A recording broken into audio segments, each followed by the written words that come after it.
The morning light slipped through the curtains, landing softly on Margaret's bedspread. She sat up slowly, her joints aching the way they always did. She reached toward the nightstand, expecting to see the small jewelry box that had sat there for years. It was there, closed, sitting exactly where she left it. But something felt off. She opened the lid, her fingers already trembling. Inside, the soft velvet lining stared back at her, empty. The gold necklaces were gone, the bracelets, the earrings her husband had once given her on their anniversary. Even her wedding ring, the one she still kept tucked inside for safekeeping, was missing. Her chest tightened as she stared at the empty space. She touched the soft lining with her fingertips as if the pieces might suddenly appear. But they didn't.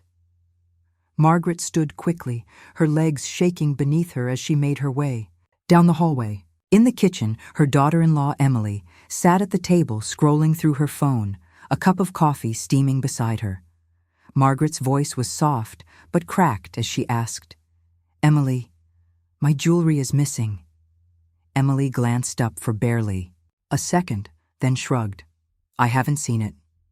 It was there last night. Everything's gone." Emily sipped her coffee, her expression flat. "Maybe you misplaced it, Margaret. You've been a little forgetful lately." The words stung like a slap.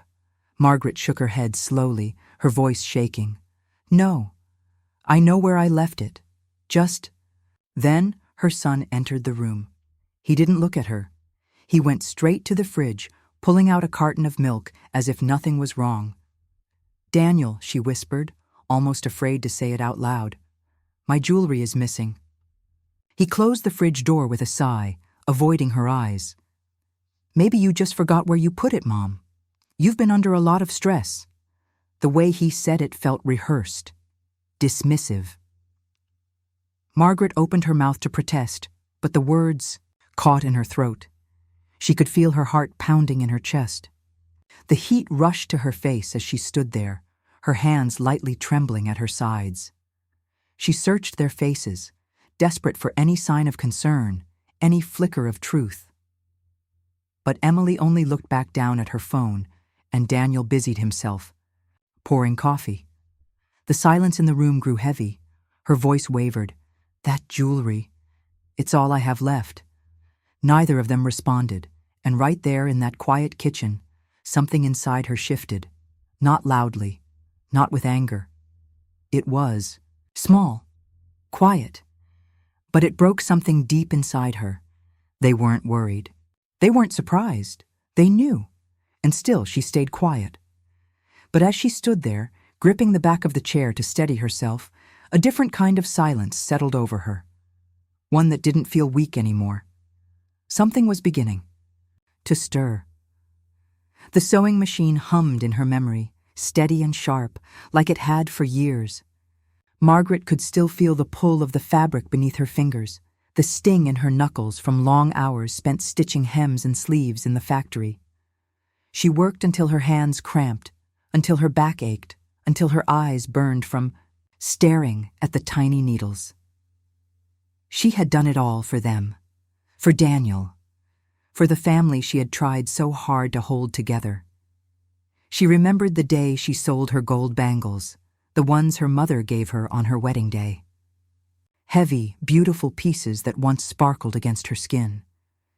She had held on to them for years, but when Daniel's college tuition bill came and the savings weren't enough, she walked into the pawn shop without hesitation. The man behind the counter weighed them carefully, barely glancing at her. She watched as her last pieces of security slipped away in exchange for a stack of bills that would cover one more semester. When she handed Daniel the check, she didn't tell him where it came from. She only smiled and said, "Now you can stay, in school." He had hugged her then, tight, grateful. She had held on to that moment for years, replaying it whenever the sacrifices felt too heavy. Margaret never complained. She worked double shifts at the factory. She sewed at home in the evenings. She took in extra work from neighbors, patching clothes and hemming dresses to bring in whatever little extra she could. She saved every penny she could spare, stuffing small bills into an old envelope hidden in the kitchen drawer. That was how she bought Daniel his first suit for his job interviews. That was how she covered Emily's bridal shower when Daniel couldn't afford it. Every birthday, every holiday, she stretched herself thinner, always putting them first. Always believing it would be worth it. That one day they would look back and see how much she had given. She trusted them completely. She trusted that they loved her as much as she loved them. And now, as she sat alone at her kitchen table, the empty jewelry box flashing through her mind, she wondered if that trust had been her biggest mistake. All those years of sacrifice, all those quiet moments of pushing her needs aside, it hadn't protected her. It hadn't earned her respect. It hadn't made her irreplaceable. Instead, they had taken from her while she slept, smiling to her face while stealing behind her back. The jewelry was never just about gold and diamonds. It was her life, her memories, the small rewards she had allowed herself after years of giving everything away. And now it was gone. She stared, down at her worn hands resting on the table, the same hands that once mended Daniel's shirts, packed his lunches, held him when he cried as a child. For so long, she believed love was sacrifice, that giving everything would be enough. But sitting here now, in the heavy silence of her own home, she saw the truth. She had given them everything, and they had taken it all. The soft clinking of glasses carried through the thin walls as Margaret walked slowly down the hallway. She wasn't trying to eavesdrop, but the voices were loud enough to fill the quiet house. Laughter rang out from the living room where Daniel and Emily sat with a few friends, sipping wine and talking freely. Then she heard it, Emily's voice, light and full of pride. "Look at this one," she said. "Isn't it beautiful, Margaret?" Paused, her breath catching in her throat. "I've wanted a bracelet like this for so long," Emily continued, her voice sweet. "It's real diamonds. Daniel got it for me." There was more laughter, soft gasps of admiration from the others. Margaret took a few quiet steps forward and peeked around the corner. Emily held her wrist up for everyone to admire. The bracelet sparkled under the lamp's glow, but Margaret didn't need to see it up close. She knew that bracelet. She had worn it for years. It was hers, the one her husband had given her on their 25th anniversary. The one she kept carefully tucked in her jewelry box for special occasions. Her chest tightened, her pulse pounded in her ears. Without thinking, she stepped into the room. The laughter stopped instantly. The smiles faded. Everyone turned. "Emily," she said softly, her voice shaking. "That bracelet, where did you get it?" The younger woman froze for only a moment before forcing a smile. "Oh, this. Daniel gave it to me." Margaret turned to her son. "Daniel, that bracelet was mine." Daniel stood up slowly, setting his glass down. His jaw clenched as he met her eyes. "Mom, you're overreacting." She didn't move. "That was my bracelet." He let out a short, annoyed breath, as though the conversation exhausted him. "You're old, Mom. You don't need this stuff anymore. Emily can actually enjoy it. It was just sitting there collecting dust." The words hit her like a slap. No one in the room said a word. The friends glanced uncomfortably at each other, pretending not to see the pain in her face. Emily looked away, pretending to check her phone. Margaret stood frozen, her heart breaking quietly inside her chest. She waited for someone, anyone, to defend her, to say it wasn't right. But no one did. Daniel crossed his arms and spoke again, his voice colder this time. "You should be grateful you even have a place to stay here. We take care of you." Margaret swallowed hard, feeling the sting behind her eyes. But she didn't let the tears fall. She could have screamed. She could have begged. But she didn't. She just stared at the bracelet glittering on Emily's wrist, then slowly looked back at her son. Something inside her slipped into place, not with rage, but with clarity. Without another word, she turned and walked out of the room. The laughter didn't resume.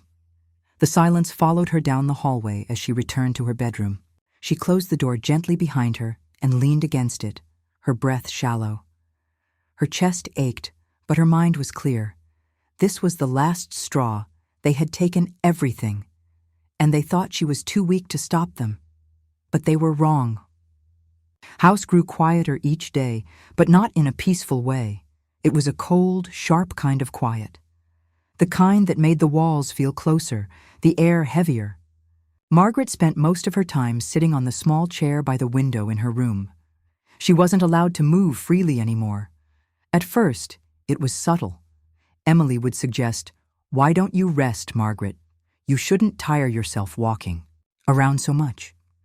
Then Daniel started locking up parts of the house at night. The kitchen, the office, even the living room, spaces she once called her own, were slowly closed off. One morning, her phone disappeared from the nightstand. She searched the drawers, checked the blankets, even looked under the bed. It was gone. When she asked about it, Daniel waved his hand, dismissing her concern. "Mom, you've been forgetting things. We don't want you worrying about phone calls or getting confused. It's better this way." Emily nodded beside him. "We'll take care of everything for you." Their voices were soft, as if they were doing her a favor, but the words landed like a weight pressing down on her chest. Without her phone, she had no way to call anyone, no way to reach out. Her friends didn't visit anymore. She didn't even know if they tried. She was cut off from the world one piece at a time, like watching her own life slip quietly through cracks she couldn't close. Meals were left outside her door. A small tray with simple food, sometimes warm, sometimes not. She ate alone, the sound of her fork scraping against the plate the only company she had. She could hear their voices sometimes, muffled behind closed doors, the soft clinking of glasses, the low hum of conversations she was no longer part of, and the whispers.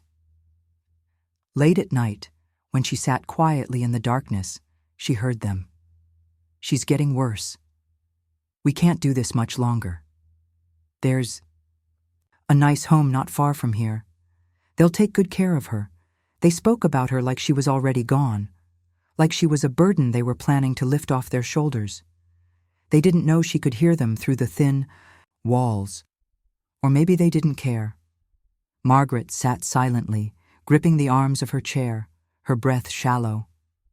Her chest ached not from fear anymore, but from something deeper. Her voice was gone. They had taken her jewelry, her savings, her freedom. Now they were stealing her very place in the world. She was still in the house, but she no longer belonged in it. The room around her felt smaller every day, the walls closing in with each passing hour. She stared out the window often, watching the sun rise and fall, the world moving on, while she stayed trapped in her own home. The ache of loneliness wrapped around her like a heavy blanket. The people she had given everything to, her love, her sacrifice, her trust, had erased her piece by piece while smiling to her face. But even in the silence, deep inside, that small spark still flickered. They had stolen her voice. But they hadn't stolen her completely. Not yet. The morning was quiet like all the others. Margaret sat by her window, staring at the same tree she watched every day. The wind moved gently through the leaves, making them shimmer under the sunlight. It was one of the few things that hadn't been taken from her, the view. Her meals were delivered, her phone was still gone, and the whispers about finding a home for her had grown more frequent. But that morning, something different happened. While dusting the old cabinet in the corner of her room, a task they still allowed her, her hand brushed against the back panel. The wood felt loose, slightly different from the rest. She paused, pressing her fingers along the edge until a small section gave way and shifted inward with a quiet click. Behind the hidden panel was a narrow space. Her breath caught as she reached inside and pulled out a small envelope. It was worn, the edges slightly yellowed with age. Inside was a single metal key. For a moment, she just stared at it. The weight of it sat warm in her hand, familiar somehow, though distant. And then the memory returned. Years ago, long before the lies and betrayal, she had opened a small, safe box downtown. It was after her mother passed, leaving behind a modest inheritance. Margaret hadn't wanted to touch that money. It felt like something sacred, something she might need one day, but never dared spend. She had placed the papers, a few small valuables, and a good portion of that inheritance inside the safe, locking it away and tucking the key behind the cabinet panel so she wouldn't lose it. Over time, life's demands made her forget about it. She focused on raising Daniel, working her long hours at the factory, helping with his wedding, and covering bills.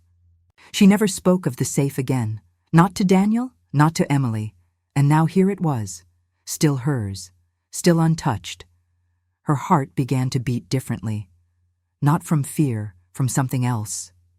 Hope.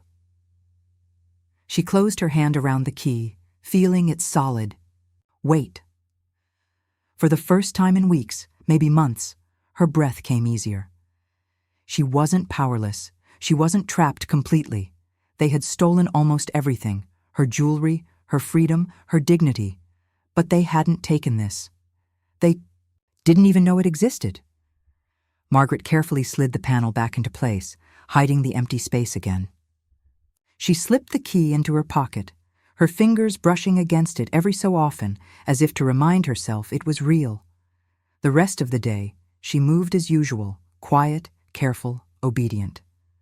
She nodded at Daniel when he passed by, listened to Emily's empty chatter, ate her silent dinner alone. But inside, her mind was alive, clearer than it had been in months. That small key was more than just metal. It was control. She lay in bed that night, staring at the ceiling. The room was dark, but her thoughts were bright. She pictured the safe, the envelope inside, the untouched funds waiting for her. She had something they didn't know about, something they couldn't take. They thought she was helpless, forgotten, but they were wrong. For the first time in a long while, Margaret closed her eyes and allowed herself to smile. The spark had returned. The days moved slowly, but Margaret moved carefully. She watched everything. She paid attention to the smallest details, the sound of the front door closing, the exact hour they left for work, how long their errands took, which days Emily went shopping, and which days Daniel stayed late at the office. She never asked questions. She simply listened, observed, memorized. Every morning after they left, she pulled out a small notebook she had hidden between old towels in her closet. In it, she wrote times, patterns, little notes that helped her build a quiet map of their schedules. It wasn't hard. They were creatures of habit. They didn't see her anymore, so they never thought to hide their routines. To them, she was just a shadow in the background. When enough time had passed, and her notebook was filled with details, she took the next step. Using the neighbor's old landline phone while Emily was out, she contacted a lawyer, one who specialized in elder rights and financial abuse. She spoke softly, carefully, making sure no one overheard. The lawyer listened, asked questions, and promised help. Next, she made arrangements with a moving company. One small truck, discreet. She gave them a date and time, knowing exactly when Daniel and Emily would be gone long enough for her to act. She packed only what mattered, her wedding photo, a few clothes, the small box of letters Daniel had written as a child, long before he lost his way. She left behind the big furniture, the things they expected her to care about. She didn't need them. Then came the safe. The night before her move, when the house was finally quiet, she pulled out the key she had kept hidden in her pocket. She slipped it into the lock and turned it slowly. The soft click of the safe opening filled the room like a whisper. Inside, the documents were untouched. Her mother's inheritance sat exactly where she had left it years ago. The savings bond certificates, the small velvet pouch with a few remaining family heirlooms. The untouched cash she had placed there for emergencies. Her hands moved calmly as she gathered everything and placed it into her bag. Her breath stayed steady. Her heart, though beating fast, felt firm. They had taken so much from her while she slept. But this they would not take. When everything was packed, she closed the safe gently, locked it again, and tucked the key back into her pocket. She sat on the edge of her bed for a few quiet minutes, her eyes scanning the dark room one last time. The house was silent, but she no longer felt trapped inside it. She wasn't afraid anymore. Tomorrow, she would leave. Not with anger, not with yelling. She didn't need to raise her voice to win. She only needed to walk away with what was still hers. The morning of her departure was cool and still. Margaret stood by the window, watching as the moving truck quietly pulled into the driveway. The driver stepped out, gave her a polite nod, and went straight to work, following the exact instructions she had given. There was no rush, no panic. Everything had been prepared. Her small bags were stacked neatly by the door, only what mattered, only what was hers. The safe sat ready, carefully wrapped and secured, its contents locked inside. By the time Daniel and Emily returned later that afternoon, the house was silent. The room she once called hers stood completely empty. The closet doors were open, shelves bare. The dresser was gone. So was the safe. Emily rushed from room to room, her voice rising with each step. "Where is she? Where's her stuff?" Daniel stood frozen in the middle of the bedroom, his face pale. "The safe, it's gone." Panic started to crawl into his voice. He tore through drawers, opened closets, yanked open cabinets, as if somehow she had hidden inside the house. But she wasn't there. She was already far away. Margaret sat quietly in the passenger seat of the small moving truck as it drove through winding country roads. The city disappeared behind her like a bad memory shrinking in the rearview mirror. Hours later, they arrived at a quiet cottage nestled at the edge of a small town. The house was simple, warm, and perfect, a place where the air smelled clean, and no one knew her story. She stepped inside, her new keys cool in her hand. The cottage felt like peace.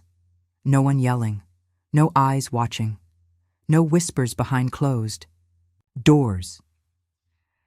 The first thing she did was open a new bank account. Only her name appeared on the papers this time. No one else's. The inheritance was safely deposited. The bonds were transferred. Every penny of it now fully under her control. Later that evening, Daniel's number flashed across her new phone, one of many calls she ignored. She let it ring, again and again. Then came the text messages. "Mom, where are you?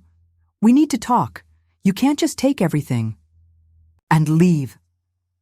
But she could, and she had. The next day, the police were called. Emily tried to report a theft. She spoke quickly, her voice loud and angry, demanding someone do something. But when the officer arrived, papers were shown. The safe was in Margaret's name, the funds legally hers, the jewelry untraceable, but never reported stolen. The officer shook his head calmly. "There's nothing we can do. Everything she took belonged to her." Daniel's face twisted with frustration. "She stole from us." The officer's voice stayed even. "No, sir. She took what was legally hers. That's not a crime." Back at her cottage, Margaret sat on the small porch with a cup of tea in her hand. The sun dipped below the trees, painting the sky with soft pinks and oranges. A gentle breeze rustled the leaves as birds settled into their nests for the night. She listened to the quiet and smiled. No police, no threats, no begging. For the first time in years, she wasn't worried about who might come through the door or what might be taken while she slept. Margaret had vanished from their lives, but not in defeat. She had taken back everything that was hers, calmly, smartly, and fully within her rights. The silence wasn't empty anymore. It was full of freedom. The cottage sat quietly beneath the morning sun. Birds sang outside the open window, and a soft breeze drifted through the curtains. Margaret sat at the small kitchen table with her tea, enjoying the stillness that now filled her days. No shouting, no tension, just peace. Her new phone sat on the table beside her, its screen lighting up as it buzzed. The caller ID read, "Unknown. Number." She didn't even glance twice. A soft smile tugged at her lips as she reached out and turned the phone off completely. The silence returned instantly, wrapping around her like a warm blanket. The calls had started days after she left. First Daniel, then Emily, each one using a new number, trying to get through. The first few voicemails came with panic. "Mom, please call me back. We need to talk. You can't just leave like this. We can fix this, I promise." Margaret listened. To none of them. She deleted each message the moment it arrived, her hands steady every time. Then the letters arrived. Thin envelopes, their return address stamped in bold. She stacked them unopened on a small corner of her desk. Dozens of them sat there now, untouched. Some were written in Daniel's rushed handwriting. "You've made your point, Mom. Just come back. We never wanted to hurt you. Don't throw the family away like this." Others came from Emily, dripping with guilt. "We were trying to help you. You've been so confused lately. You belong with your family. Please don't abandon us." But Margaret didn't feel the pull those words once had over her. They had used guilt before. They had counted on her love, her loyalty, her weakness. But she was no longer that woman. She wasn't the mother who sat quietly at the kitchen table while they whispered behind her back. She wasn't the woman who stared at an empty jewelry box and begged for answers. She wasn't the shadow in her own house anymore. Now, she was something they never expected. Free. She had built this small life for herself, brick by brick, choice by choice. A garden bloomed outside her window. A small bookshelf filled one corner of the living room. Her favorite blanket rested on the armchair where she read every evening. There was no grand mansion, no sparkling jewelry cases, but every inch of this cottage belonged to her. Every moment of peace was hers to keep. The phone rang again later that afternoon. Another unknown number. She didn't flinch. She didn't even reach for it this time. The sound faded into nothing, like a distant storm that could no longer reach her. At night, she walked through her small home, touching the walls gently, feeling the calm settle inside her chest. The house was silent, but it was not empty. It was filled with her own presence, her own power. The woman who once waited for their approval, who once swallowed her pain just to keep peace, was gone. Margaret no longer needed them to see her. She saw herself. The guilt couldn't touch her now. The begging couldn't reach her. The letters, the voicemails, the desperate calls. They were only echoes fading further away each day. Her world was small, simple, and finally hers. And she wouldn't trade it for anything. The afternoon sun filtered gently through the leaves, casting small patches of light across the soft grass. Margaret sat beneath the old tree behind her cottage, a gentle breeze brushing against her face. The air smelled fresh and clean, the kind of air she hadn't breathed in years. In her lap rested a small photo. The edges were worn, the colors faded slightly, but the image was still clear. It was her, much younger, standing proudly in front of her first sewing machine. Her hair was pulled back, her eyes wide with hope. She wore a simple dress and a nervous smile, unaware of how hard the years ahead would be. Margaret traced the edges of the photo with her fingers, her touch soft, almost like she was reaching back through time. "You were so full of dreams," she whispered, and I protected you." She had protected that girl for decades, through endless work shifts, through lost sleep, through giving up small pieces of herself so her family could have more. Every sacrifice, every quiet moment of strength was done to give them a life, better than her own. She gave her love. She gave her time. She gave her savings, her home, her jewelry, her trust, and they took it all. For a long time, she had believed their lies. That she was too old, that she was in the way, that she was forgetful, useless, a burden.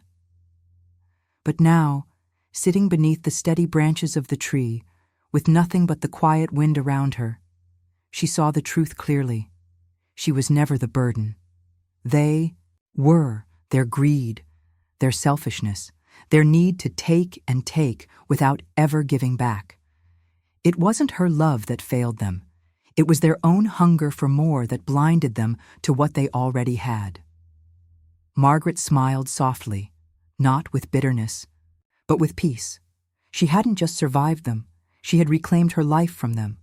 She had taken back her dignity, her freedom, her voice. For so long, she had waited to be seen, to be valued, to be respected. But in the end, she didn't need their recognition. She needed her own. And she had found it. She looked again at the younger version of herself in the photo, her voice barely above a whisper. "You did good," she said softly. "You held on, and now you're safe." The breeze carried her words gently through the branches. Margaret sat a little taller, her back straight, her heart full. She no longer carried the weight of their choices. She no longer blamed herself for the people they chose to become. She had given enough. Now she simply lived. The cottage stood behind her, its windows shining softly under the afternoon sun. Her little garden swayed gently in the wind. The world was quiet, but inside her there was no emptiness, only strength. Margaret closed her eyes for a moment, breathing deeply, letting the peace settle into her bones. She had walked through fire, and now she sat in the calm, proud not just for surviving, but for finally choosing herself. The burden had never been her. It had always been their greed. The evening light poured gently through the windows, casting a soft glow across the small kitchen. Margaret moved calmly, her steps steady as she prepared her dinner. The simple scent of roasted vegetables filled the air, warm and comforting. It wasn't much, just her favorite meal.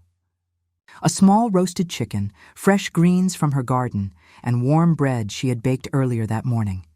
Nothing fancy, nothing for show, just enough, just hers. She placed a single plate at the table, one fork, one glass, a cloth napkin folded, neatly beside her plate. The candle sat in the center of the table, its small flame flickering softly. There were no voices in the background, no arguments, no whispers behind closed doors. The house was quiet, but not empty. The air was full of something stronger, peace. For so many years, her meals had been rushed or cold, or eaten with a lump in her throat as she listened to the careless voices of people who didn't see her. She had eaten alone before, but not like this. This time, she had chosen the silence. Margaret sat down, took her knife, and slowly cut into the warm meal. Each bite was slow and careful. She let herself taste every flavor, feel every moment. Her eyes wandered to the window where the sky had turned a deep blue, the first stars blinking softly above the trees. She wasn't waiting anymore. Not waiting for a phone call that never came. Not waiting for an apology that was never offered. Not waiting for someone to finally see her. She had found herself again. Quietly. Completely. As the candle flickered, she smiled. Not for anyone else. Not because someone was watching. The smile was only for her. The cottage was small, but every corner belonged to her. The table, the chair, the keys hanging quietly by the door, the little garden she had planted herself. She didn't vanish when she left them. She hadn't disappeared. She had returned to herself. Margaret lifted her glass gently, holding it. In the soft candlelight, she whispered to the room, to the woman she had protected, to the woman she had become. This time, I ate at my table, alone and free. The words hung gently in the air, steady and true. She didn't need more. She finally had enough. And in the soft glow of that small cottage, Margaret finished her meal, peaceful, strong, and finally whole.